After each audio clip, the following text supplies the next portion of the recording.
Le Cameroun, pays d'Afrique de l'Ouest, est souvent connu sous le nom d'Afrique en miniature en raison de l'incroyable diversité culturelle et géologique du pays. Le pays abrite plus de 1738 groupes linguistiques différents. Bien que la nation soit maintenant indépendante, l'héritage du passé colonial du Cameroun est visible dans sa sélection des langues officielles. Comme de nombreux autres pays d'Afrique, le Cameroun est loin d'être une nation monolithique. Il y a en son sein, de nombreuses ethnies, de nombreux peuples qui partagent une même identité nationale. Cela dit, l'identité nationale n'est pas synonyme d'uniformité culturelle. Et un des éléments qui en est la preuve la plus probante, la langue. Au Cameroun, il existe plusieurs langues en dehors des deux langues officielles que sont l'anglais et le français.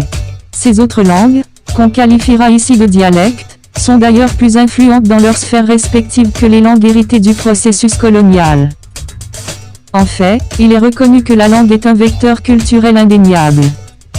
Le Cameroun dispose de près de 250 langues maternelles. Lesquelles doit-on enseigner ? L'apprentissage des langues tarde à s'affirmer véritablement lors de la formation des jeunes citoyens qui ont de plus en plus de mal à parler leur langue maternelle. Notre enquête consistera donc à interroger un public sur la question de savoir pourquoi il ne s'exprime pas en langue maternelle.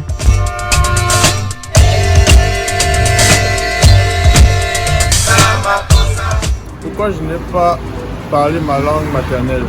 Je dirais que c'est parce que je n'ai pas été avec des gens qui parlent cette langue-là et du coup je n'ai pas pu apprendre à parler. C'est comme le français, tu parles et tu apprends. Voilà. Parce que je n'ai pas grandi au village avec mes parents. Je n'ai pas ma langue maternelle parce que mes parents ne me l'ont pas appris.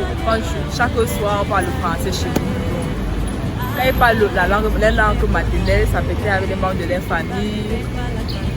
Les membres de famille, les gens du village, pas avec les enfants.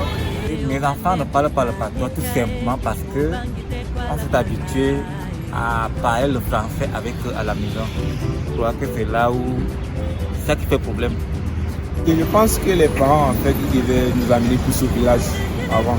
C'est vrai qu'il y a souvent ce phénomène quand on dit qu'au village c'est souvent mauvais, un peu de mystique, un peu ça, mais bon. Je disais qu'on devait nous amener plus au village et aussi les parents devaient être plus stricts de ce côté-là seulement. Constamment quand je suis avec les parents, ils posent constamment le patois avec nous. Mais quand nous ne sommes pas avec eux, on oublie ça en fait. Enfin, je ne parle pas ma langue maternelle parce que j'ai pas grandi d'abord dans un milieu où on parlait beaucoup en fait ma langue maternelle. Et c'était assez rare pour moi de voir un oncle ou une tante de tout le village passer peut-être un week-end avec nous. Bon, si les enfants ne parlent pas le patois, c'est parce que de nos jours, vous avez vu avec le modernisme, la mère de mes enfants et de l'Est, ce qui fait que nous avons fait une composition. Et de nos jours, ma fille, elle est en classe de seconde. Elle a eu son BT l'année passée. Mais je suis pas tout, ça me dérange pas tout parce que moi, c'est pas évident qu'elle maîtrise d'abord et le français qu'elle cause, et de le Mendouga, et encore le Bangoua. Alors pourquoi est-ce que je ne parle pas vraiment mondialiste? En fait, c'est juste le milieu où on a grandi un peu plus développé qu'avant. Et aussi, les parents n'étaient pas vraiment stricts avec nous sur le côté là. Donc, on parlait un peu de temps à autre, les salutations, c'est un peu mieux approfondi, pas vraiment. Moi, pour apprendre le patois, je me dis qu'il faut qu'on passe pour moi un long moment au village et tout avec les oncles, les tantes justement. Pour que les enfants parlent le patois, déjà, les parents même doivent déjà commencer à parler le patois. Quand les enfants naissent, on leur parle le patois à la maison et non le français. C'est ça qui va les amener aussi à parler le patois.